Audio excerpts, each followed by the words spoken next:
এরপরে প্রশ্ন করেছেন আবু বকর সিদ্দিক, আপনি জানতে চেয়েছেন আমার বাসার কলিং বেলে সালামের টোন দেওয়া, এই সালামের কি জবাব দিতে হবে? কলিং বেলে যে সালাম আছে রেকর্ড করা, এই সালামের জবাব দেওয়া আবশ্যক নয়। এমনিতে সরাসরি কেউ কাউকে সালাম দিলে সেটির জবাব দিতে হয় এবং কোরআনে কারিমে আল্লাহ রাব্বুল আলামিন এই বিষয়ে স্পষ্ট নির্দেশ করেছেন।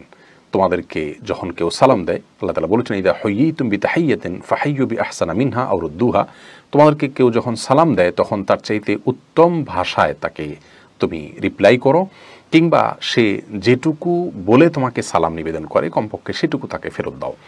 তো আয়াতের আলোকে সালামের জবাব দেওয়াটা আবশ্যক, ওয়াজিব।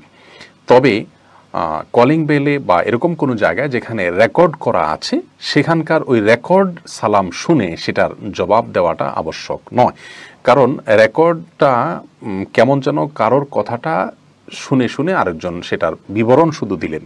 তো এইটির অনুসরণ করে বা এটির জবাব দেওয়া, এটির রিপ্লাই দেওয়া এটি আবশ্যক নয়।